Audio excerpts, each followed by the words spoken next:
Still there. Attention just for a little while. 70. Our distinguished Mount St. Michael President, Peter Corritore, Brother Stephen, thank you for coming. Robert Coate, the Development Chairman of Mount St. Michael, all the Bishop DuBois alumni, I love the Mountie assistants who are helping us, and friends, welcome to this Veterans Day +1 reunion, especially remembering Lieutenant Francis L. Pearson and all who made a supreme sacrifice in Vietnam, such as Thomas Francis Minogue and others from DuBois and Mount alumni groups memorialized in this prayer monument that we have. And the bench was put up in 2018.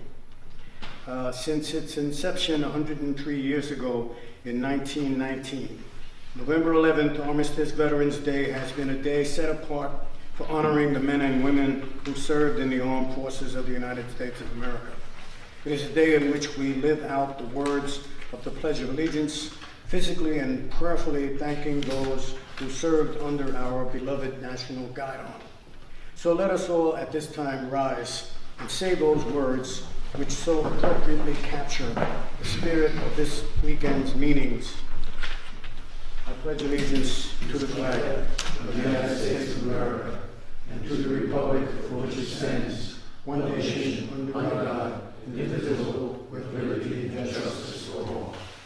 Now I ask Brother Steve if you would come up and continue the invocation.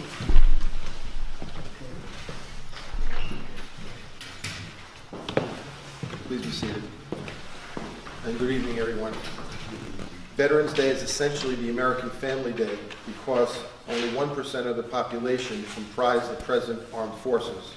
They and past members reach like tentacles into practically 100% of the families across our country. Every DuBois graduating class has veterans on Peter Bernay's memorial list annually posted for the DuBois Facebook group. We know that great soldiers like Frank Pearson and Thomas Minogue got inextricably mixed into the American mission, which rollicked and staggered down almost 3 centuries trying to save itself and the world from greater evils. The American defense of life, liberty, and the pursuit of happiness is never more present than when we bereave those who carried their arms into battle. We must resolve to carry on their God and country mission if we are to honor their incredible sacrifice. Through good works for others and prayers, symbolized in the monument outside, we try to say thank you to DuBois and Mount Vets and all who served what we believe to be Providence's salvation plan. So essentially, we are at the DuBois Cross Prayer Monument for Veterans Day to honor and pray for those brave men and women who sacrificed so much for the freedoms we cherish. As in the song we remember, which says, "We remember that you loved us to your death, and still we celebrate, for you are with us here forever in our hearts." And now let us hear some history about remarkable creation of this DuBois Cross Prayer Monument, established in 2015. Please give your attention to retired New York City Fire Department Fire Chief Nick Visconti and architect Rich Palandrani, both of DuBois' class of '62. Richie's not here. Richie could not be here, but Nick will do a fine job. I'll muddle through this.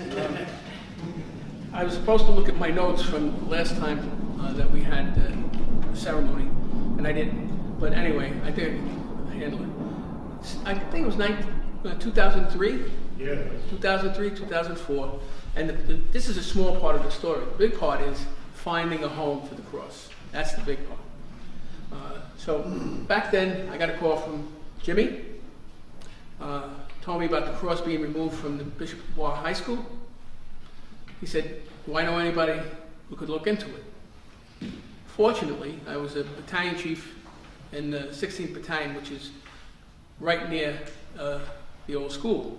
So I called a couple of companies, a lot of companies that are stationed near there, Ladder 23, Ladder 28, and they told me, you can't take it down, but you can take it away. The construction company will take it away. So they went there, they got it down from the building, and they brought it back to the firehouse on 143rd Street. I said, what do you want us to do with this? Well, I'll tell you what, I don't really have an idea yet. There's a lot of work to be done on this. So I said, so put it in the parking lot, but don't use it as parking spot bumpers. This was 6x6 concrete with There's a lot of rebar sticking out of both ends. All right.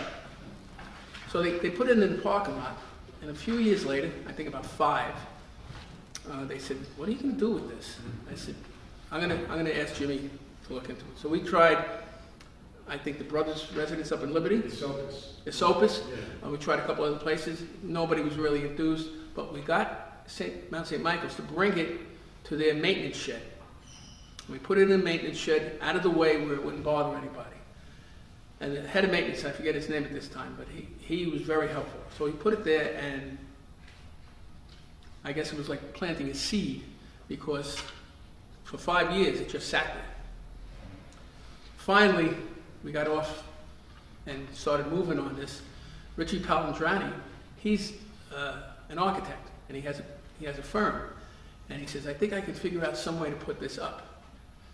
So with Richie's expertise and the help from Mount St. Michael's, the cross, as you saw when you pulled in, is centered on a piece of black granite. It's in I guess you could call it an island of flowers and mulch, and it's very, very nice. You look at it and it catches your eye. And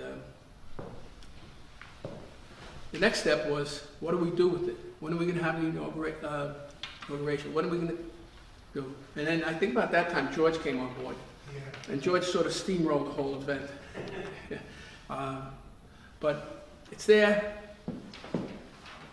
Jimmy was a big factor in finding this home, and I'm so grateful that he did. Thank you. It's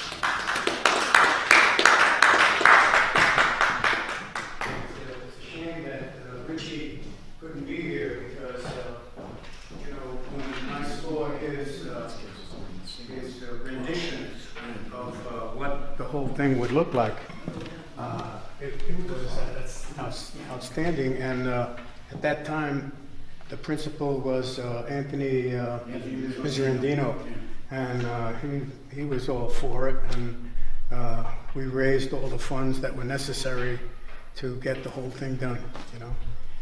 Then Excuse me, there George. was One thing I didn't mention was that Louis Vasquez is the one that spotted the construction at the high school going on, and he called Jimmy, right, and then Jimmy called me. yeah. After 20 years, my memory's a little shot. Incredible, isn't it? You're walking along in your life, and then you see something related to your... Anthony and I, day after day, I'd come over and we wandered around Mount, and I said, well, we can't put it up near the statue of St. Michael.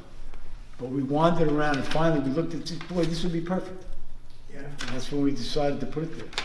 And the Marist community telling us that we could do this, that was the gold part of the whole thing. So at this time, we're going to say a Hail Mary for 3 recently passed away important people from DuBois history. We're going to ask Jim to come up and talk about Monsignor Brennan and Monsignor Barry. And my brother Johnny was going to talk about Brother Hugh. So I'll send you the sending you. Yeah, I forwarded it to you. Why don't you do everything, Jim? Come on up. Okay. Okay. Talk about it, and then after you finish talking about one, we'll say a Hail Mary, and then. Okay. See, I found Father Brennan. Father Brennan was a Monsignor, and he didn't like being called Father when he was a Monsignor. We hooked up later in life. He was up at St. Patrick's up in Yorktown Heights, and my cousin was at death's door, and I was up at the house, and his wife was going out. She said, the priest is going to be coming, probably called. And she said, this is Father Brennan. And I think it can't be the same guy, And sure enough, he comes to the door, and he still had that little bit of red hair. Redheads don't get it. And I said, you remember me? And he looked at me and he says, you were thrown out, weren't you? And I looked at him, I says, I was thrown out of Manhattan. I graduated from DuBois. So like, after 40 or 50 years, I remember there was a throwing involved. But we got together. Turns out he's an author. He was an author. He's got books out there. And I've been involved with him over the course of those few years until I was looking for him, and he had just fallen, had a stroke, and it was over. But he had us for Latin. And the story he told me was that when he got out of the seminary, he wanted to be a priest. He wanted to be a diocesan priest in a parish. He said, you're going to go over to Bishop DuBois, and there's a Monsignor Buckley over there, and he's going to tell you what you're going to do. So he goes into Buckley, and Buckley said, well, you're going to be teaching Latin. You're going to be teaching Latin too, and he's just, there's a lot of them in there that have taken it before. So they're repeaters, like me. So he's telling me that tale. And he says, you know, Jim, he says, of all things to have me teach, he says, I was terrible in Latin. I said, yeah, I know. I failed it again. But he was a worker. I mean, he worked, I think he was 90 when he died. Oh, wow. And he was over here to the retired Maris brothers every day. That's what happened when he died. He was on his way to say Mass someplace. And fell on the sidewalk, hit his head.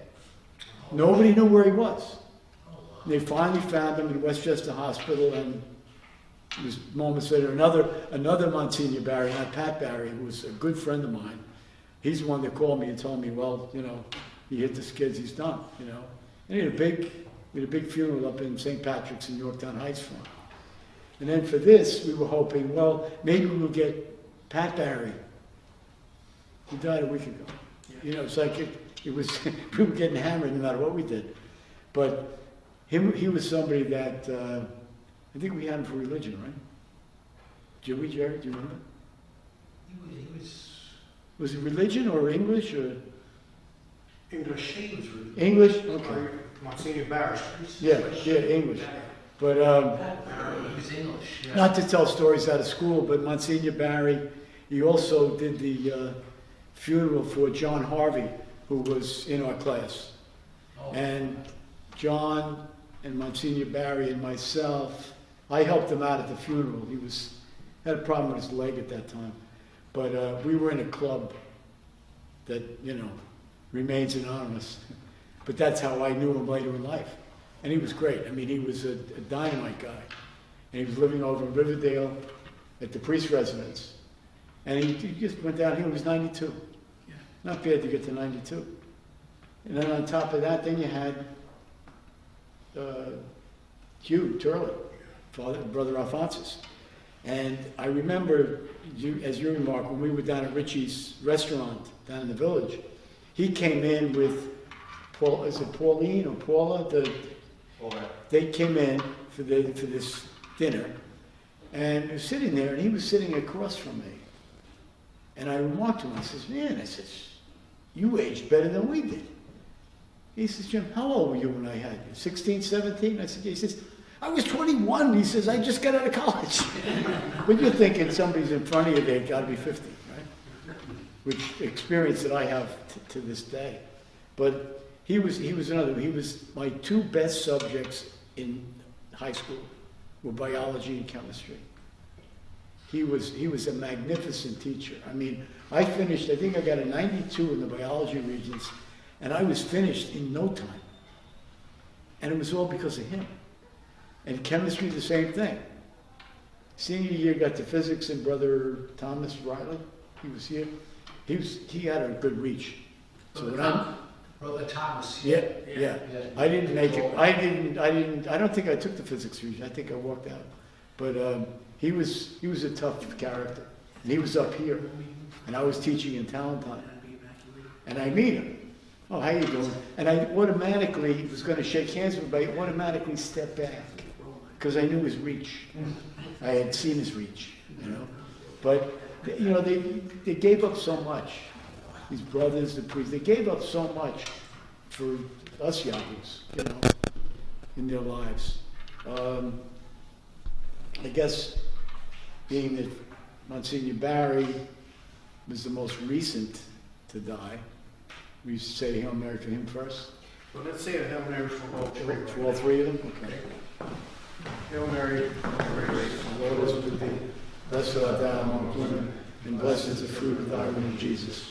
Holy Mary, Mother of God, pray for us sinners, now and at the hour of our death. Amen. I should be able to do this. I was in the seminary for a couple of years. Thank you very much. You get going on that too? No, it was kind of a mutual agreement. And now what we want to do is have a blessing, and then after the blessing, we will intone the salve, and then after that, we'll adjourn to the library, right? So, brother, if you could come and read the blessing, and then everybody keep an eye on the salve, which is on the back of the.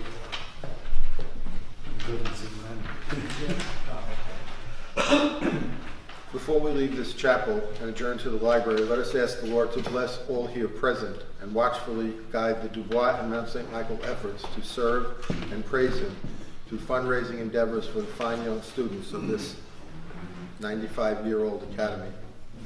And in your infinite mercy, Lord, continue your gracious care and blessings on the Marist Brothers community, whose original generosity granted their Bishop DuBois High School alumni enthusiastic permission to raise funds and construct our cross prayer monument on this property.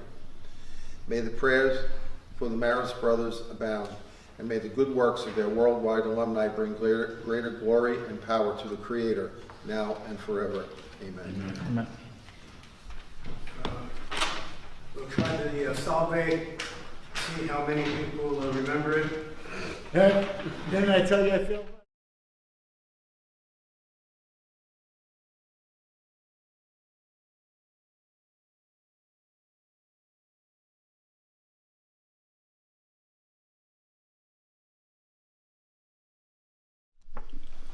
Hey, hi. My name is George Febles. My first real name is Ignacio, but that's a long story. I, George Febles, I graduated from Bishop DuBois in 1958, and I did not go for 4 years. I only went for 3 because in my sophomore year and a little bit of my junior year, I was at a Marist prep studying to be a Marist brother because of the great influence of Brother Andrew Malloy, who passed away a couple of years ago. But I changed my mind and I went out and I graduated from Bishop DuBois in 1958. The school was a great part of my life, and I only think about it now that I'm 81. Because, you know, at that time, you know, you're just moving on and going on to do different things. And I graduated from Manhattan College, and at that time I said I will never step into another classroom. But after 1 year of working in the Bureau of Child Welfare in New York City, I loved it, but they kept adding on more and more cases, and it turned out to be in the office and not going out to the field. So it wasn't what I had planned to do as a social worker. But a friend of mine had a job opportunity at Xavier High School where they were having a new program where they were needed teachers that could speak in the language and teach in total immersion.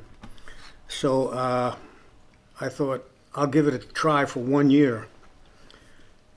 55 years later, I'm still doing it.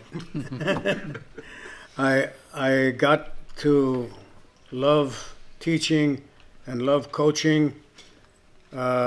Something made me remember Brother Andrew and his effect on the students, and it was a Marist thing, and I stayed in teaching for all that time.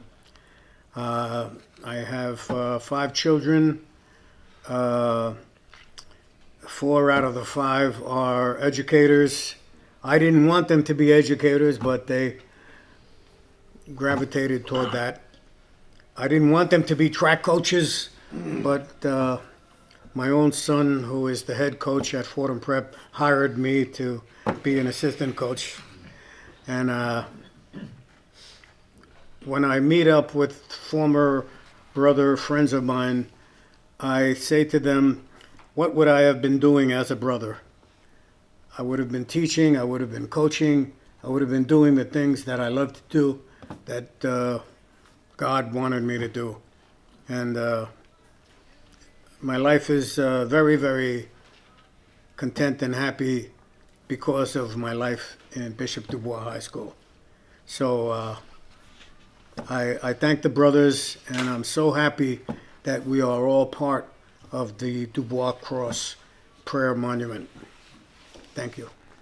And being I had been on a track team at Ascension, they had a lousy track team. So I told my parents, I don't want to go there. I went back to, so the priest at DuBois looked around to put me elsewhere, and he picked DuBois. I said, fine. So I got on a DuBois track team, and I was a sprinter. I was not a long term, although I did run cross country, but I also did photography, and that I could do when it was raining or it snowed. You couldn't do anything, so I was the only one that took the time to spend hours upon hours working in the darkroom, and that's where I really learned how to develop. That's why in the yearbook you don't see my picture very often, because I'm the photographer. You see a lot of DuBois runners. He was the photographer. I was also the photographer. About selfies. Rock. My mother gave me the name Ronald. That's how I signed up in school. I was originally going to go to Cardinal Spellman. I lived at the projects on 126th Street in Broadway, and to get to Spellman, I had to take like 2 trains and a bus. So my mother said, "Why don't you go to the school your brother went to, Bishop DuBois? It's like 15 minutes up Amsterdam Avenue." Exactly. And so that's what I did, and that turned out to be great. I was in Bishop DuBois during like the end of the '60s. I graduated in '72, and the thing I remember about Bishop DuBois, I guess it was kind of like my neighborhood. There was like blacks, there was Irish, there was Puerto Ricans, there was everybody there. Everybody had their own opinion. Those are the times like when there was like hippies and hard hats. If you were against the war, so there was people that were against the Vietnam War. There was people that fought the Vietnam War.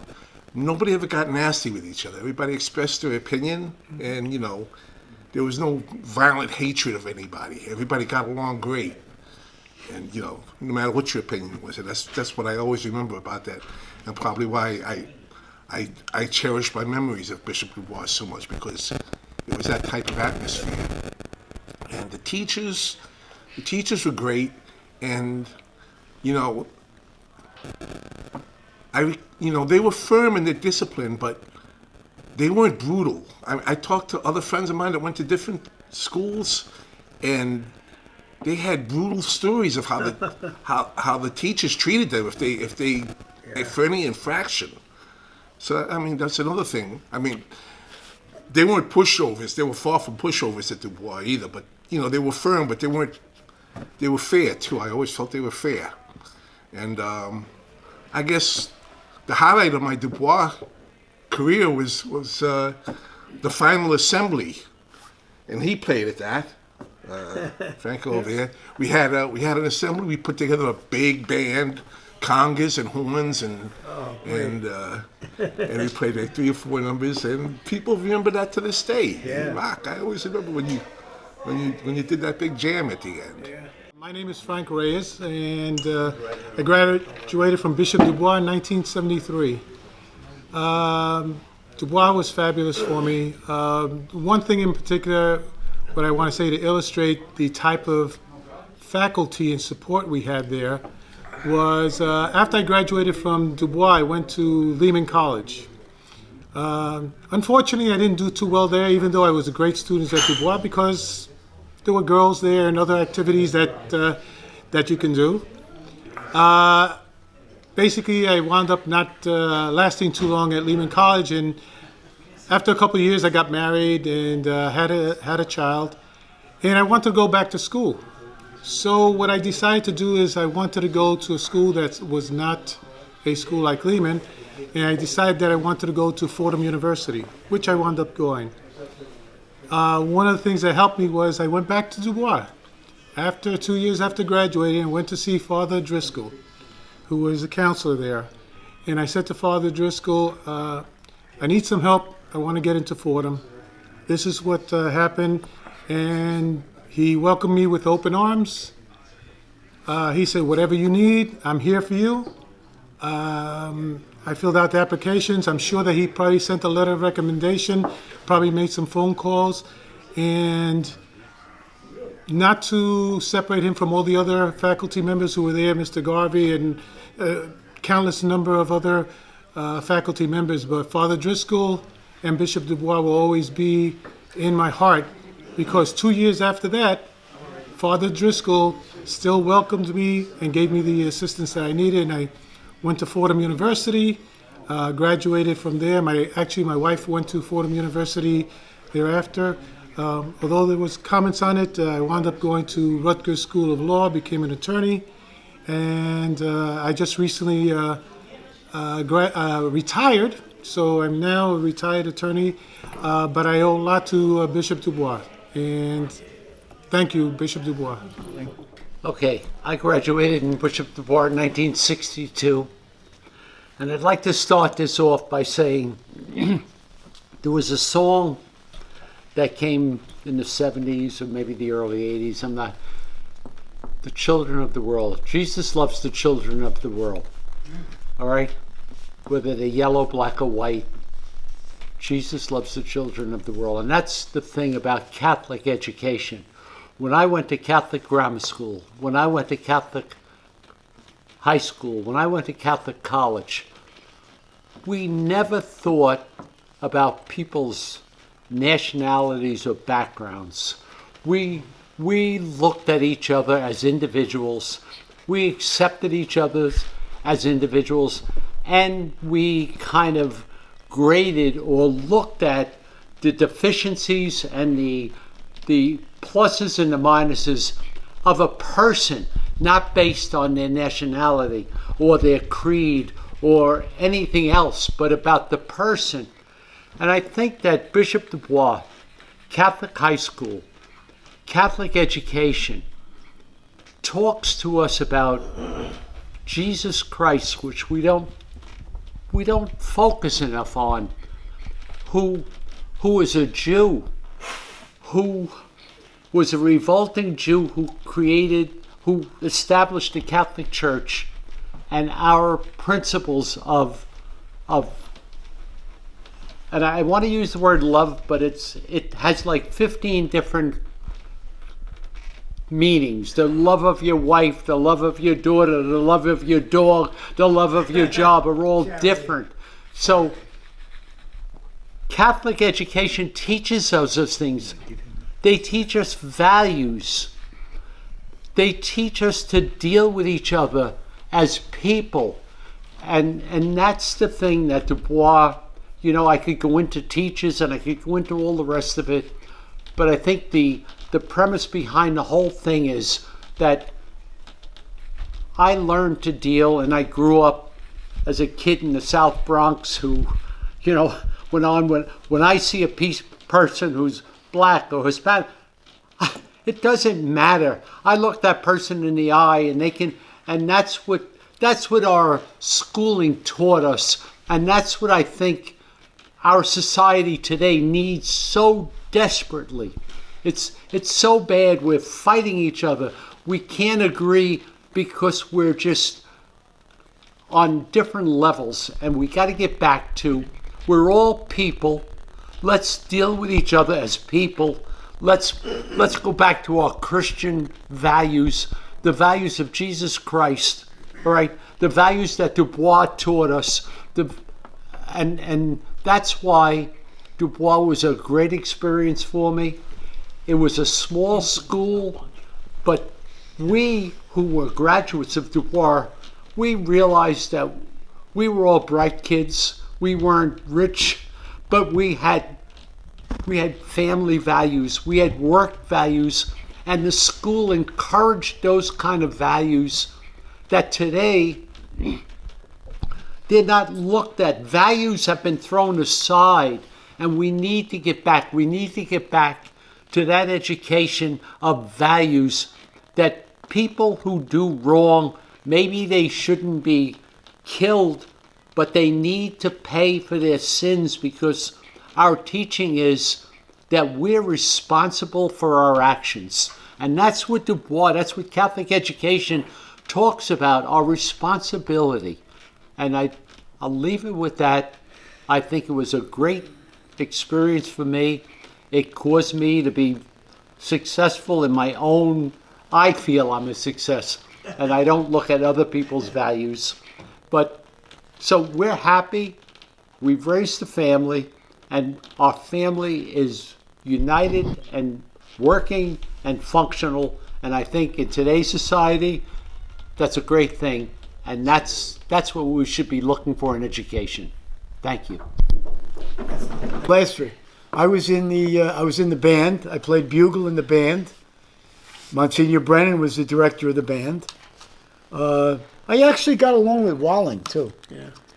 Coach Walling was, as it turns out, was a hero. Walling, He was a hero in World War II, which Really? he never spoke about. Joe Walling, yeah. Joe Walling, but he went off to Cardinal Hayes, and that's another thing. You really should not mention Cardinal Hayes in this building.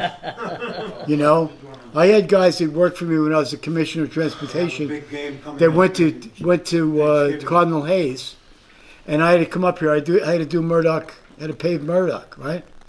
He wouldn't come. He wouldn't go on Murdoch Avenue with me. I said, Charlie, it's been 50 years. You know, do you really think that Mount St. Michael is up there, the statue, looking at you? got shot. He probably would have. He probably would have. My name is Nick Visconti. I graduated from Bishop DuBois in 1962. I came to DuBois because my brother came to DuBois, and he graduated in 1956. And my brother Joe came to DuBois, didn't make it the whole way, but he came 2 years after me. So that was the connection I had with Bishop DuBois. And what I remember most is not exactly what happened in the school, but after the school. I kept running into people, priests, brothers, who taught me in DuBois. Father Monsignor Barry, he was the moderator of the Emerald Society Band in the fire department. I joined the fire department in 1968. Then in 1972, after I was married, I moved up to Cornwall, New York. And lo and behold, the pastor of that church was Father Houck. Father Houck. Father Houck. What a And great guy. what he got me to realize was this was not just a job for the priests. This was a calling. Because he looked at me, well, first of all, he walked down the aisle, and my son Chris was a little bit of a fuss budget. And he grabbed his cheek and he pinched in his sarcastic way. He said, "Nice kid," and he walked outside. So now I walk out with my wife and the other two. One of them was a baby, I think. Anyway, and he looks at me and he says, "You're a Visconti." I said, "Yeah, I am." He goes, "Are you a cop or a fireman?" And before I could even answer, he says, "You have two of you are cops and one is a fireman. Which are you?" I said, "I'm a fireman." He said, "Good choice. Good choice." So up until his death, he was our pastor. Got along with him very well. He made the best lentil soup, and he was a very eloquent speaker. And that's what I remember about him. He was a very eloquent speaker, and took me to appreciate more what was going on in Bishop DuBois after I left than before. Okay, Pat McDermott, class of 55. 2055, not 1955. Great school. Funny, I had a cousin that went to school there. He was 2 years ahead of me. But he's the reason why I did go, because he said it was a great school and everything was great, the teachers are great, so I ended up going there. And as it turned out, the Catholic Church behind Bishop DuBois is St. Catherine of Siena. Right. I was baptized there.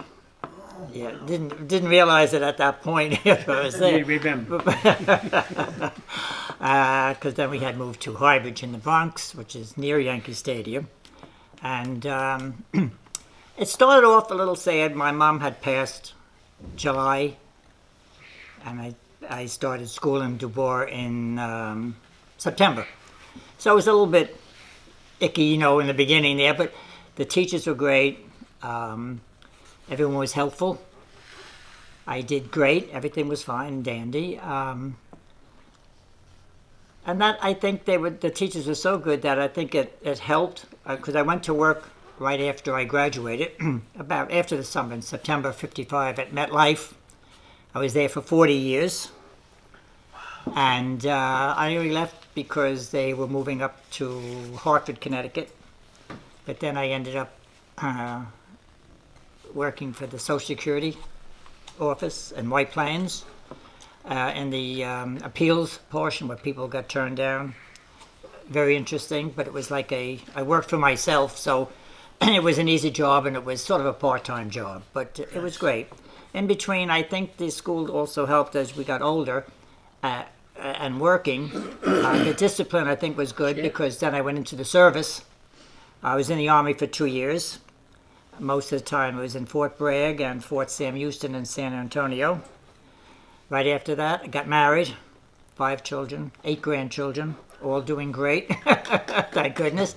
But funny, 3 of my boys actually graduated from Mount St. Michael.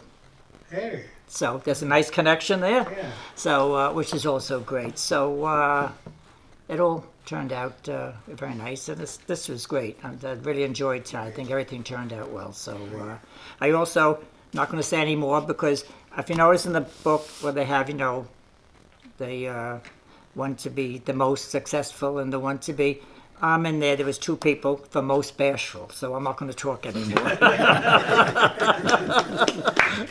I think That's over. that's history. My name is John Sheehan. I would have been graduating in the class of 1960. Recently, I was on Facebook, and I must have seen a post about Bishop DuBois. Haven't thought about the school in years, but it recalled memories of wonderful experiences I had here. Father Houck in particular, I was in the stage group, I was the stagehand. To celebrate the end of the production, he took us, the whole group, down to Mama Leone's and into a movie in Radio City called, with Jimmy Stewart.